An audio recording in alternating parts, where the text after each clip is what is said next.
Hello, a very special guest who was actually on this channel before, and I invited him to come back because we had such a fun conversation about writing and creativity and the creative process. So that's what we're digging into today. So if you are a writer, if you want to create more content, this is definitely an episode for you because we're getting into all of that stuff today. So I'm excited to introduce you to my friend Terence P Elmore. He is a South Carolina native and Benedict College graduate who's been writing since childhood. His passion for writing led to the creation of the Brown Sugar Cafe, a blog where every Wednesday you find a poem that will encourage and inspire you. He's the author of Love Letters, a collection of poems, and The Essence of Love. Both poetry collections are centered around love because he recognized a need to distinguish the difference between real love and misrepresented love. He's currently working on his third book, which is so impressive.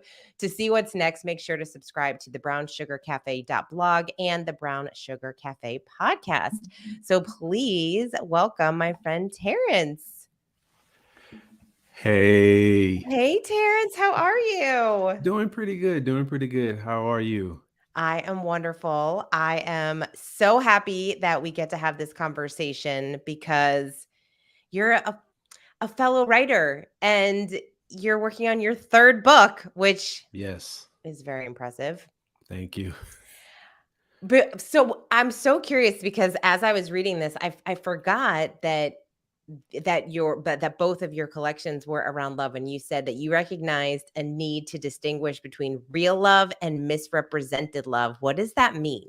Well, when I started writing the poems, and well, actually sharing them, it was at a time where it seems like, and we're kind of back at that time now where there's a lot of negative stuff out there, and there's a lot of conversation around about love not being real, love being hurtful, love being pain, and that sort of thing. And I just decided to show people the true side of love, a different side of love, because whenever I ask somebody why, they feel like love hurts, they always say a person. They use a person as an example. Mm. So in essence, that misrepresentation of love, that person misrepresented love. So it wasn't love that hurt you, it was the actual person. So I wanted to put some poetry out there, something that's easy to read, that people can read and relate and kind of rekindle their love for love or introduce them to love in a different light than what's being shown and what's being seen.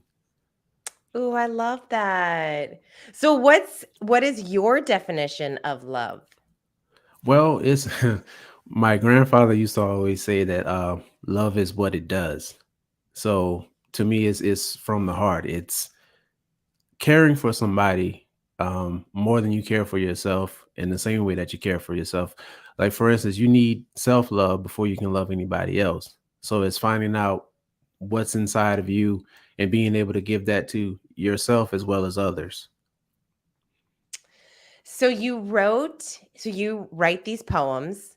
You started the blog, you started writing these poems about love. Where do you find the inspiration to just keep writing about, especially the top? I mean, look, love, right? Who can Love is the best. We can't get enough of talking about love and relationships and the human condition. But what inspires you to really sit down and write a poem every week and share it with the world?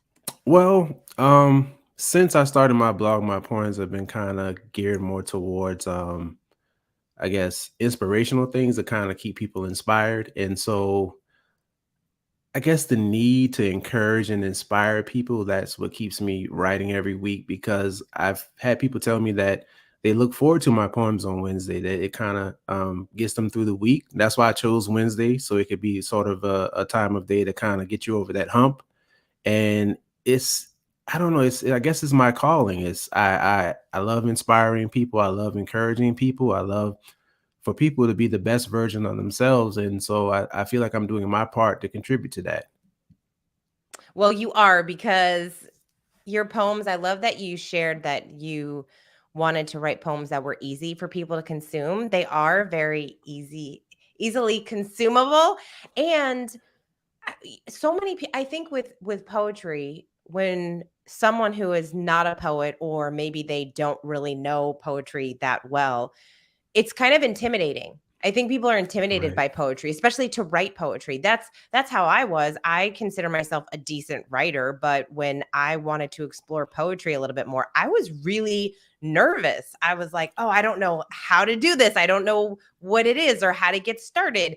And it was a little intimidating to even, and I did take a workshop to kind of learn how to do it, but I was even nervous to go into the workshop. So for somebody that is thinking, "Oh, I love this idea of maybe writing my own poems or exploring poetry or exploring some of the topics that they really love in that way," what would you recommend for them? I would recommend just starting. Whatever thoughts you have, just get them written out. Poems don't have to rhyme. That's a popular belief, but they don't always have to rhyme. You could just get your thoughts out, and if you want to be more strategic, I guess you could look at different types of forms of poetry. Like haikus, different things like cinquains, elfchins. Those are like smaller poems, and if you really want to dive into it, you can look into those type of forms and get a plan out, get a notebook out and just write and see if you can make it fit in those. And if you can't, that's fine too, because it's poetry to me is it's from the heart, it's from inside. So what you write when it's in poetry form, it's true to you. People don't have to like it, people don't have to agree with it, but there's always going to be somebody who responds to it and who relates to it. People don't have to like it. This is something I feel is so important to highlight because so many of the listeners, they have a creative project, right? They're writing or they're podcasting or they're doing videos, and this idea of putting yourself out there and getting criticized or having those critics, it's Hmm. hard, right? Because of course Yeah. we want people to like our work. Right. So how do you deal with the haters? um Well, my hate so far has only been kind of like people just not wanting to read about love in general, or people who might be at a place where they're feeling kind of down and something uplifting and inspiring is just not what they want to hear right now. And so I just, hey, pocket this and maybe come back to it later. You'll find some value in it. It might not be for right now, but it could be for later. Um, Fortunately, I haven't had anybody, say anything like really, really negative or anything like that. But it's mostly been like personal things like, I don't want to hear all that love stuff right now, or, I don't feel like hearing that. And that's cool, but pocket it and maybe visit it later. Yeah. I love the conversation of just putting your work out into the world for those strangers, because sometimes the people that are Hmm. closest to us, right? Like we feel like, "Oh, they're my friend. They want to know what I'm talking about." No, Right. my friends don't care what I'm talking about when it comes to, I Right. run a coaching company. They don't want to hear me talk about company culture and employee engagement. They don't necessarily want to read the poems that I write, but someone out there in the Right. world really resonates. And so I really feel like when you have something so strong, when you feel so strongly about an idea or just and whatever words that you want to kind of string together that means something to you, if it means that much to you, it's going to mean something to someone else. Right. Right. And that's what I also take with that when I share something, because for a long time I never shared whether it was a poem or anything that I really wrote. It was just kind of something that I just did. A few people knew that I wrote poetry and just wrote in general, but it wasn't until I created the blog and put that book out there. That first book was when people really knew. And then it was this conversation like, well, why you didn't tell me, or why you didn't say anything? And it wasn't like I was trying to hide it. It was just was something that I did. But then I realized that what I'm writing and what I'm creating isn't just for me, it's for someone else. And somebody, who needs it won't get a chance to discover it if I'm just keeping it in my notebook or keeping it in my notes app. So I feel like it's my duty to share these things and put them out there so people can, read them and hopefully have a conversation with other people about it, and it sparks some type of real conversation about love and positivity. It's so many negative things going around right now, so many negative conversations that are kind of tearing friendships apart because people don't agree. So hopefully, something that someone reads of mine can start a conversation and get people to a place where, we can have open and honest conversations with each other. Yeah, and I love that you called it your duty. It's like you are doing your part to make the world a more positive place. And I look at it from a standpoint too of put it out. Even like maybe no one's going to see it. Right? Like you might just keep putting work out and even if no one sees it, like just the fact that you're putting it out for someone else to find it, to discover it, and just don't really think about it. I feel like the less, what is that they say, be open to everything, attached to nothing. I feel Right. like the more that you are unattached to the outcome, you're not putting something out to for somebody to find and discover you and think this is the most incredible poem I've ever read. It's more like, oh, this is a poem that I wrote and I'm going to write another one next week and I'm going to come back the week after. And you just keep practicing to the point of practicing. Writing is interesting. You and I feel like we are the same in some of our writing practices. And I love listening to writers talk about their process because great writers write every day. They sit Right. down and they write every single day. So talk about your writing practice. It's funny that you asked that. So when I when I finished the first draft of my new book, I kind of stopped for a while because it felt kind of so intense. And I saw that you started a 250 word a day writing challenge, and I kept seeing it, and I was like, I'm going to do this. I'm going to do it. I'm going to do it. And I started the beginning of this month, and it's really been great. I used to write, something every day, but it wasn't ever with a goal like 250 words or something like that. It was always, because I'm having thoughts all the time, things to write, whether it's little quotes or if it's just maybe a poem, maybe not, maybe a blog post or something like that. And so with this 250 words a day challenge, it's really pushed me back to where I was when I used to really write and write a lot. So I want to thank you and appreciate you for putting that out there because man, those first couple of days it was kind of rough, but I'm on day 23 now. And so it's been pretty cool and I don't feel myself stopping either. Once Oh the my 30 gosh. days is up. Yeah. I love that. Oh, I love that so much. And yes, you won't stop. Like that's the greatest part about the challenge is that it's 30 days and once you get over that hump, right? You get kind of past the first few days and now you're on 23. So you're like, "Well, now I have to get to the 30 because you're almost, Right. you're almost over." So and then you just got back into the practice. And so that's what I was saying when I did the challenge. And look, I did the challenge and I even talked about it. The way to hold myself accountable, I was doing TikTok videos. No one's watching my TikTok. Well, apparently you're I watching them, am. but Yeah. but on the big scale, like I don't have hundreds of that. I don't even have 1,000 followers on TikTok, but it didn't matter. I did Right. it for me. I did it because that was my metric on holding myself accountable. And once you get to, I think I remember I think it was about 17. I was like, I'm not going to keep posting these videos. Why? Like, it doesn't matter. But then I was like, no, you said 30 days. You Right. have to do it. Not only did you say you were going to write, but you said you were going to post the video, which kind of goes back to and I just put the episode out today. I put the podcast episodes out on Tuesday. And the one that I talked about today was called Creative Courage. And I shared with the listeners that my goal for the podcast was if I was going to start it, I was committed to at least 100 episodes. Oh man. Okay. And I just posted number 78. And I'm kind of rethinking the podcast, what I want it to be, where I want to go with it. I think I might start a different one altogether with a different audience. I'm going through all of these thoughts Wow. and I'm Yeah. thinking, because I'm trying to be more strategic, like on the business side, instead of Got you. what this podcast is about, which is creating for no reason, just for the fun of it. But honestly, Terrence, would anybody care if I stopped at episode 80? No, literally no one. They'd be like, oh, bummer, she stopped. No big deal. I can't. I have to do the 100 because I Yeah. committed to doing the 100. Exactly.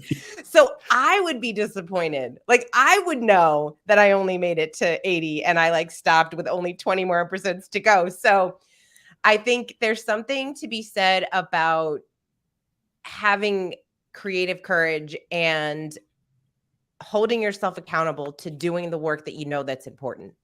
Like, I think these episodes are important, and it doesn't matter if hundreds of thousands of people don't find it. I feel like as long as one person, it makes an impact, then I Right. feel good about it. Right. Right. And the other thing about me posting my poems on the blog page and even with podcasting is if somebody didn't discover it today, tomorrow, next week, a month from now, it could be months from now, and somebody might stumble across it, and it could be what they need at that time.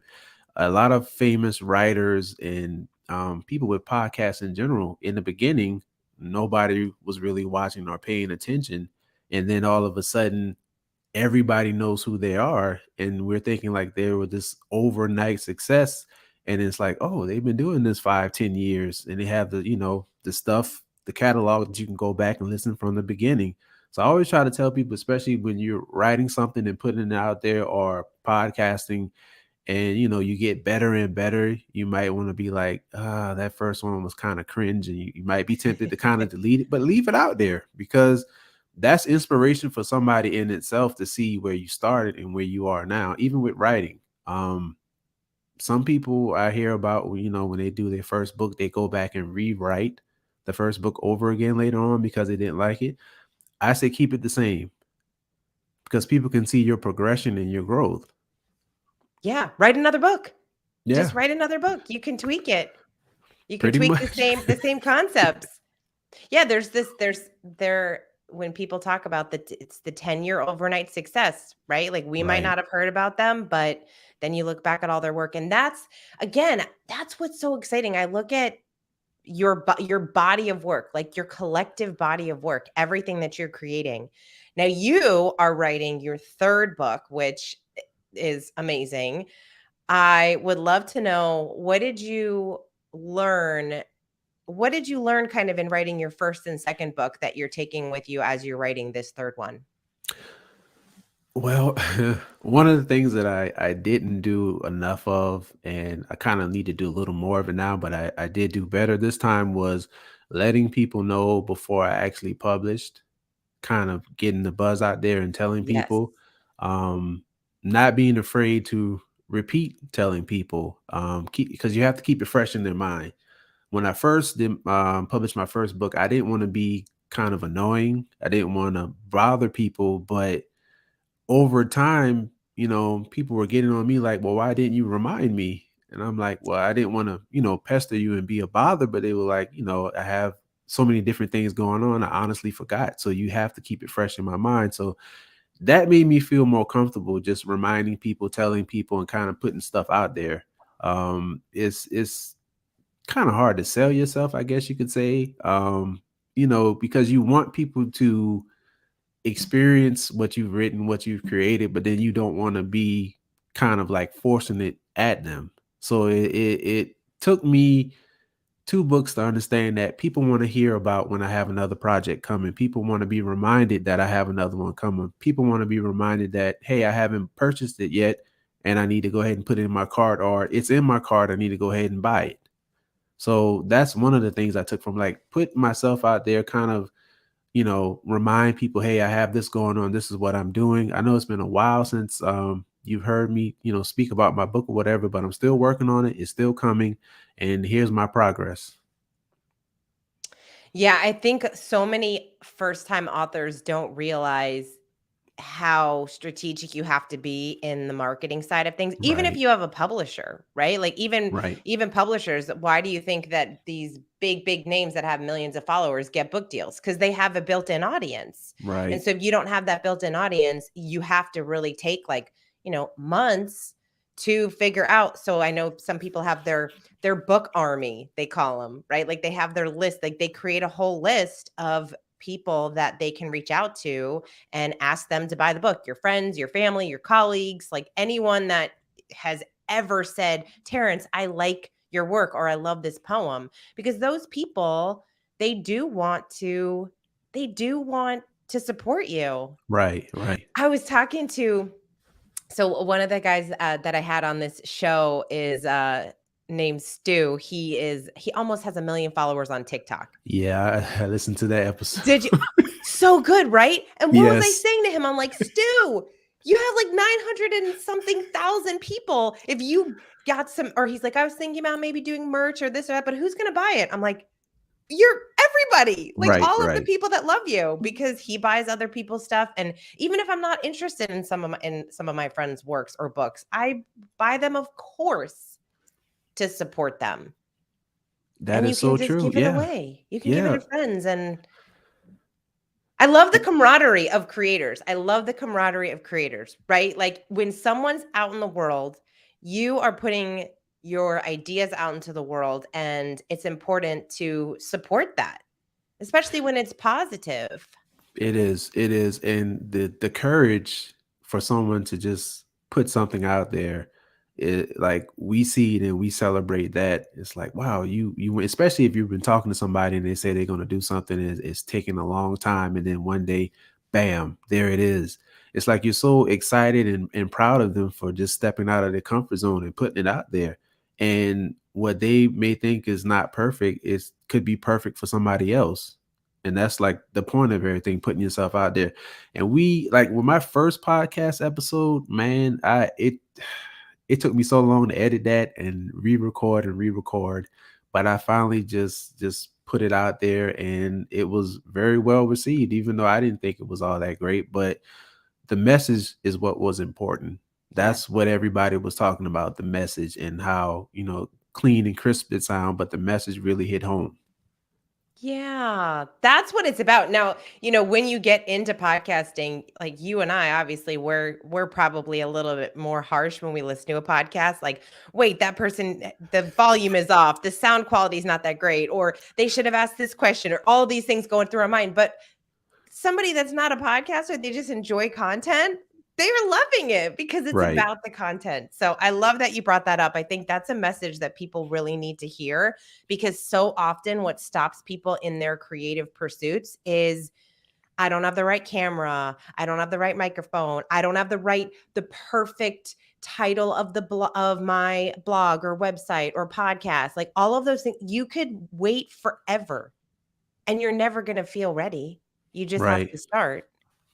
You're always going to find an excuse, because when you figure out a name, then it's like, oh, well, I don't have this. Oh, well, I don't have that. Yep, Just I don't have the perfect trailer. I don't have the perfect, I mean, that's how I felt about this show. I mean, we didn't have everything totally perfect. And by the way, I found this out the other day and it broke my heart. My very good friend who I used to have a podcast with, he he told me, he's like, I never wanted to tell you, but I'll tell you. He's like, I hate the name of your podcast. no. Why? He said, I hate it. I said, oh my gosh. He's like, yeah, it's cringeworthy. I said, it's Cringe. cringeworthy. Oh my God. Now, I've been friends with this person for like 15 years. And obviously, he said it in the most Of course, loving yeah, way, yeah. however much you can say it. But hey, I appreciate that he's honest with me. He doesn't have to love all the things that I do, just like I don't have to love all the things that he does.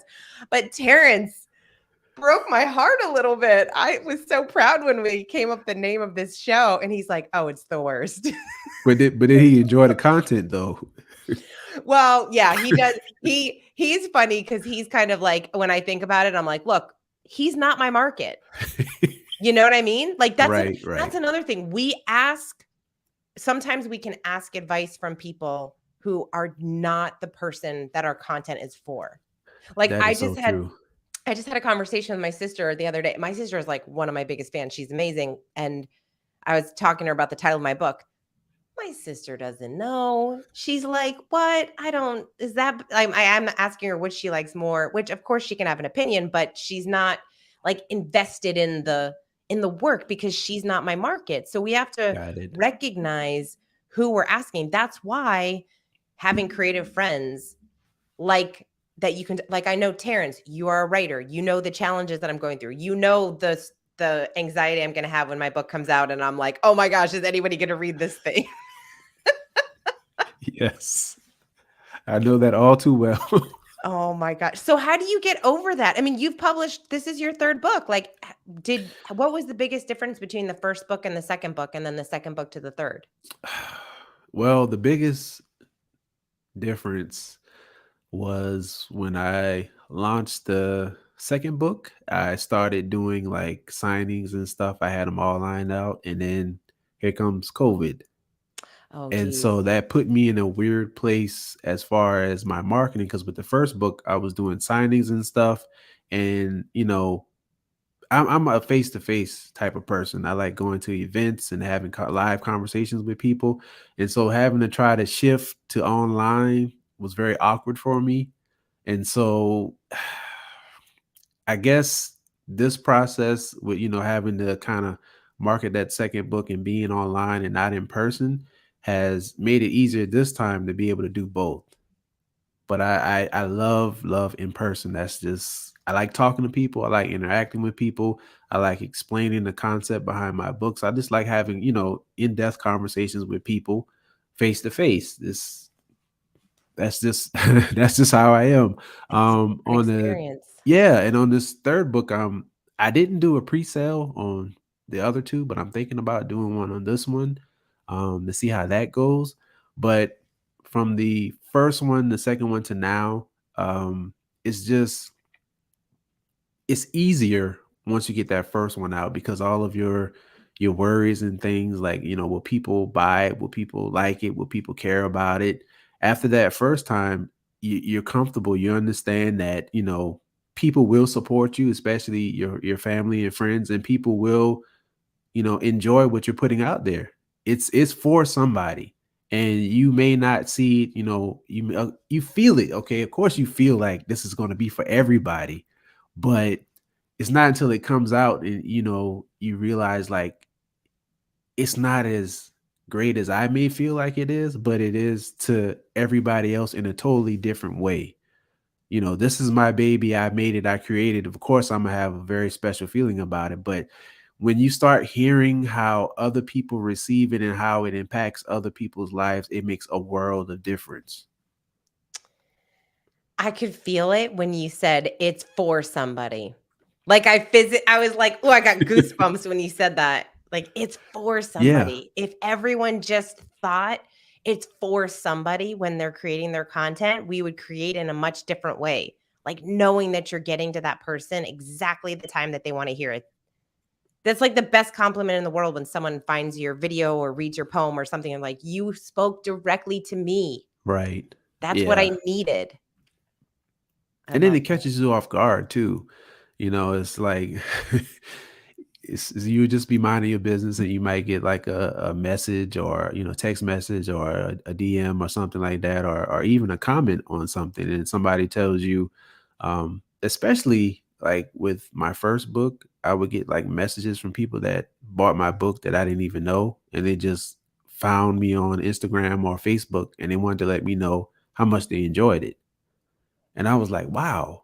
It was just out of the blue, and just one day I'm checking my messages, and I'm like, you really appreciated this, this my baby, this thing that I released to the world. It made a difference to you, and it impacted you so much that you took your time to find me and contact me so you could let me know. Like when you start getting those messages and things like that, it's like, okay, all of the frustration and the editing and all this other stuff to get to that final product is all worth it.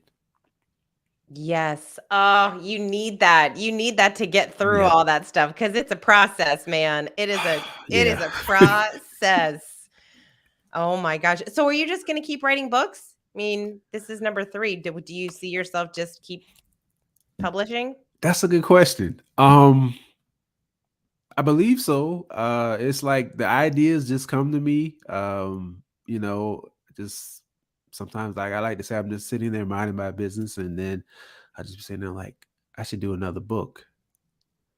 And then the thoughts just start coming. I want to do something with short stories later on. I Mm, was going to include them in this project, but I realized that I probably should put that off and do it later, because it kind of was slowing up my writing process, because it takes more to do like short stories. And then when you're writing, you're your worst enemy, because I don't know about you, but when I read something over, I'm always finding a better way that I could say it. And so yes. it takes longer, and I'm not so critical when it comes to like writing poetry as I am with like short stories, because I can go down a rabbit hole of changing the conversation to maybe even changing the name of the characters. And I want to have this done by the end of the year. So I was like, maybe I can save that for another project. Yeah, that's its own animal, I feel. I know when I was writing, so I had a writing coach. So Okay. I was like learning as I went how to get better. And you want to know the hardest part of the book to write were the stories. The Yeah. stories were the hardest part because you have to craft them in the way you have to.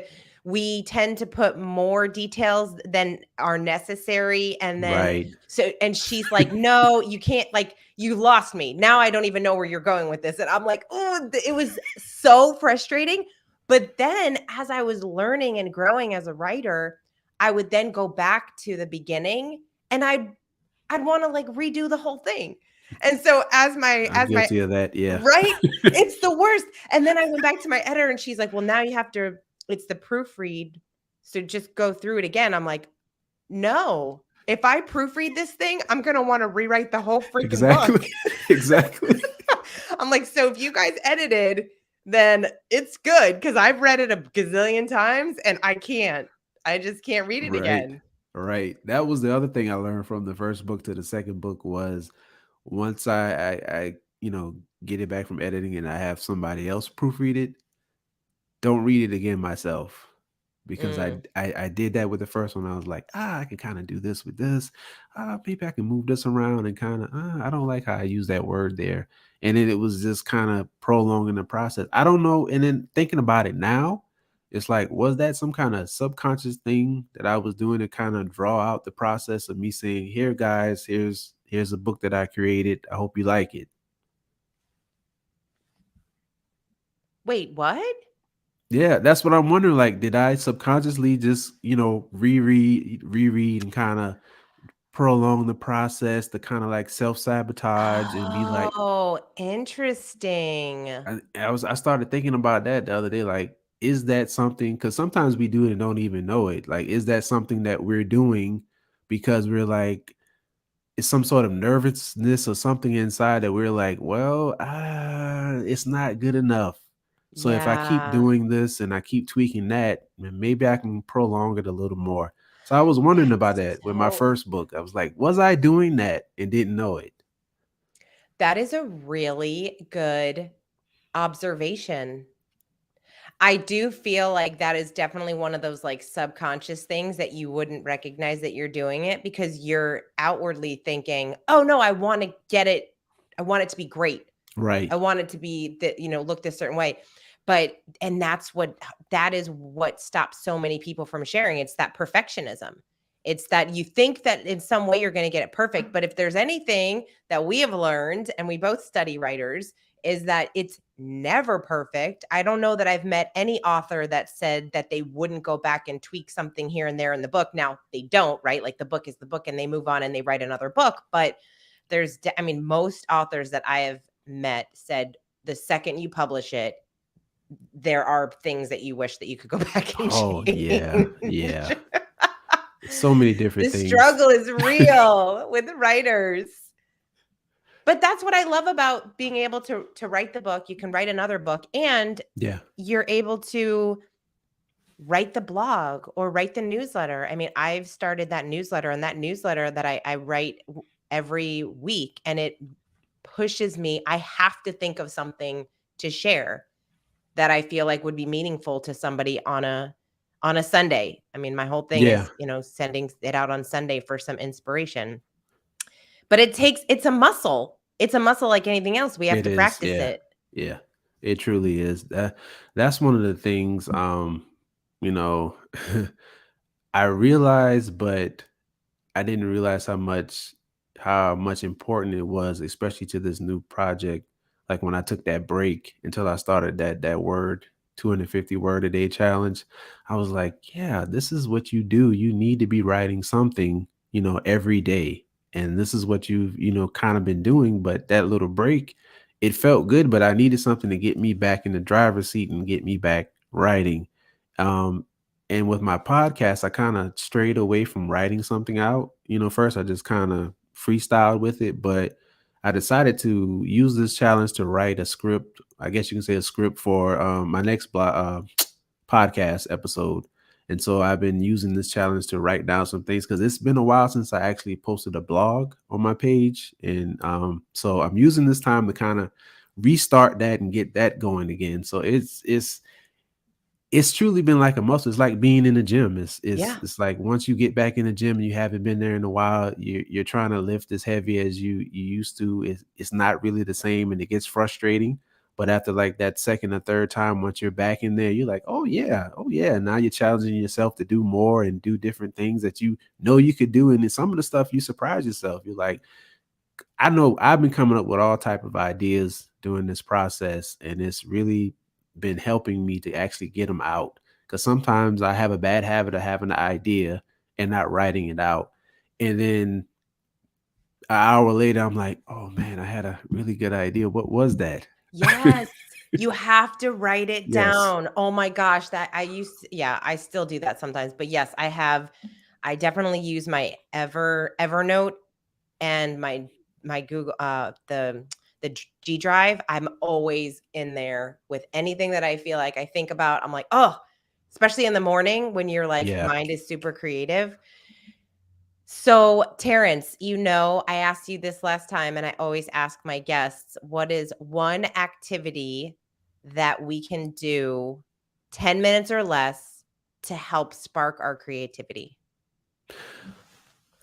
Well, for me, it's changed since the last time we talked. I like to go outside in the backyard and just be with nature.